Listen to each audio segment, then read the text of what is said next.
Salut tout le monde! Aujourd'hui à Top Jeu, je vais vous parler de Skeletos. C'est un jeu de Djeko pour nos 7 ans et plus. C'est un jeu de stratégie avec des squelettes. Donc je vous explique comment on joue, je vous dis ce que j'en pense tout de suite après.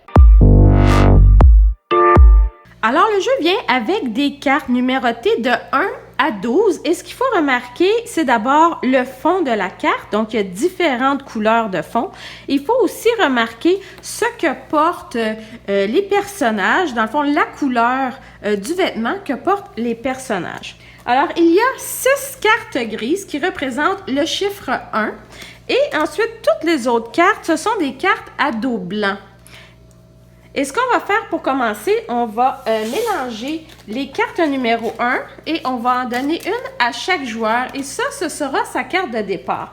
Dans le fond, ce sera sa famille. Et celui-ci, c'est un chat avec un ensemble rouge. Et c'est important parce qu'on va faire des points si on a d'autres cartes qui contiennent un ensemble rouge.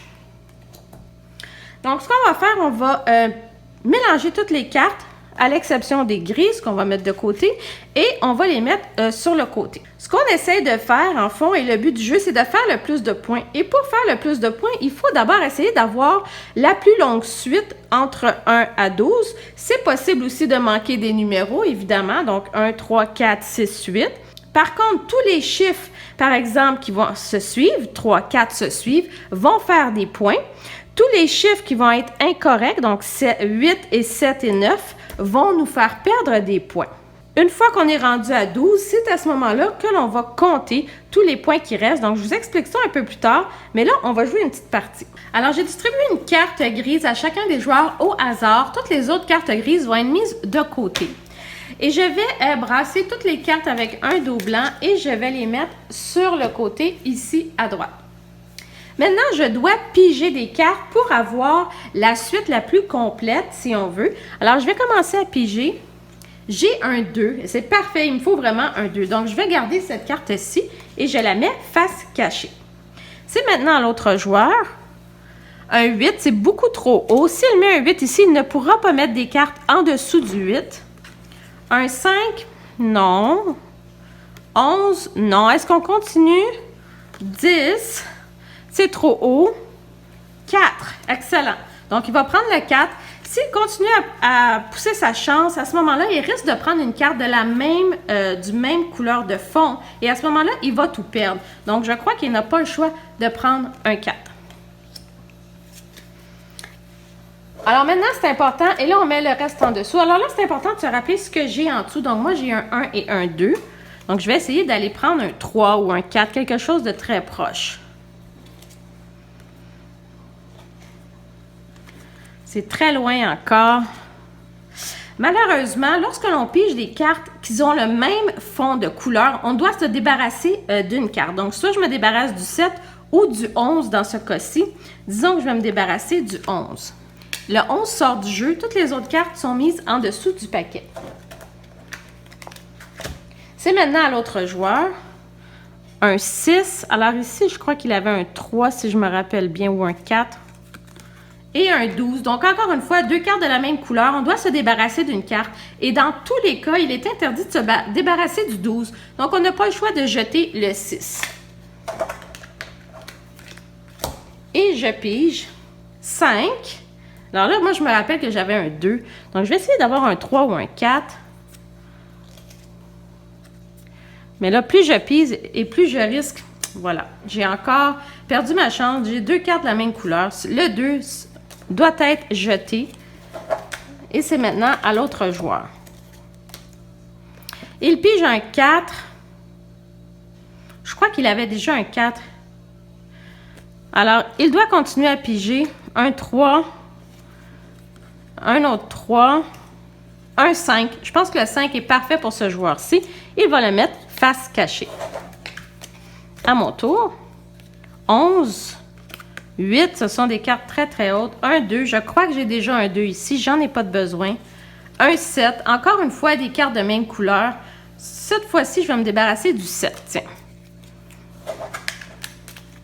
À l'autre joueur, 9, 8, 3, même couleur. On se débarrasse du 3.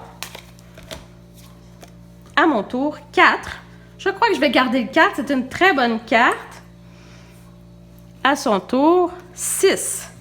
Alors, si je ne me trompe pas, on était rendu autour de 5. La 6 est une très bonne carte pour lui. Il va la garder tout de suite.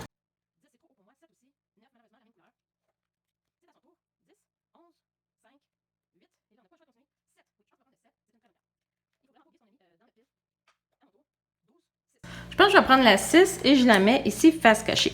Donc, on va continuer comme ça jusqu'à temps que chacun des joueurs ait atteint la carte numéro 12. Et ensuite, on va compter les points.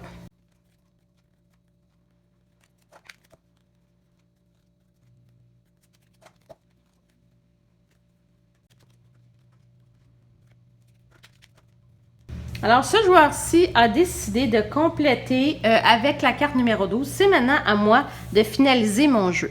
Donc, je vais essayer d'avoir une carte 12 pour finaliser moi également. Et voilà, j'ai un 12 et je finalise mon tour. Donc, tout le reste des cartes, on s'en débarrasse. Et maintenant, c'est le temps de compter. Donc, on va tous retourner les cartes qu'on a mis sur la table. Et là, c'est le temps de compter les points. D'abord, la première chose qu'on doit vérifier, est-ce que notre suite, elle est croissante? Donc, 1, 2, 4, 6, 7, 8, 11. Alors oui, dans ce cas-ci, quand la suite, elle est correcte, on va juste compter le nombre de cartes. Donc, 2, 4, 6, 8. Et moi, je commence avec 8 points, seulement pour avoir eu des cartes consécutives. Ce joueur-ci, malheureusement, ici, s'est trompé et il a mis 2 cartes 9. Donc, on enlève une des cartes qui ne sera pas comptée, qui va faire en fait moins 1. Donc 2, 4, 6, 8, 10, moins 1. Ce joueur-ci commence avec 9 cartes. Ensuite, on va avoir 2 points pour chaque carte qui ont un numéro consécutif. Donc le 1 et 2 ici, donc j'ai 2 points de plus.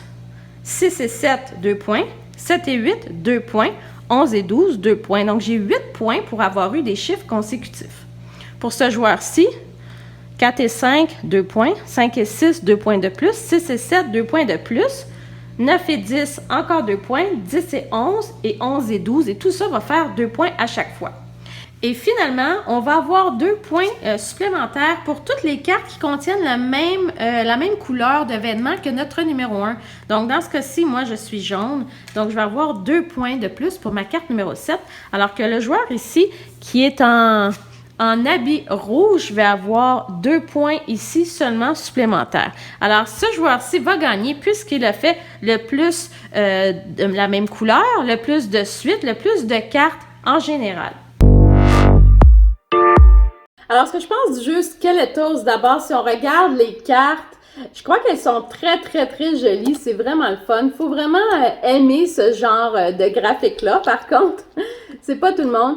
Par contre, le fait que ce soit des squelettes n'a aucun rapport avec la stratégie du jeu. C'est vraiment une façon qu'ils ont trouvé de jouer à ce jeu-là, mais ça aurait pu être n'importe quoi d'autre, dans le fond, sur les cartes. Ce jeu-là, au départ, je l'ai pas aimé quand on a joué la première partie et je trouve que plus on joue et plus c'est agréable, plus on trouve des petites stratégies pour aimer ce petit jeu-là, pour essayer de gagner à ce jeu-là. Évidemment, il y a une petite règle qui me dérange. Dans le fond, les joueurs, on attend jusqu'à ce que chacun des joueurs ait pigé sa carte numéro 12. Ce qui fait que, dans le fond, je me dis, tous les joueurs pourraient attendre d'avoir exactement les bonnes cartes et d'avoir le plus de points, et parce que dans le fond, ils vont finir à 12 de toute façon. Donc, je suis pas certaine comment cette règle-là fonctionne pour moi, en tout cas. En dehors de ça, oui, pourquoi pas. C'est agréable, ce petit jeu-là. Vous l'essayerez, en tout cas. Moi, je suis pas certaine. On a eu du plaisir, mais c'est pas un jeu qu'on va peut-être ressortir souvent, mais c'est vraiment le fun de l'essayer, en tout cas. Donc, je vous dis à la prochaine. Bye bye.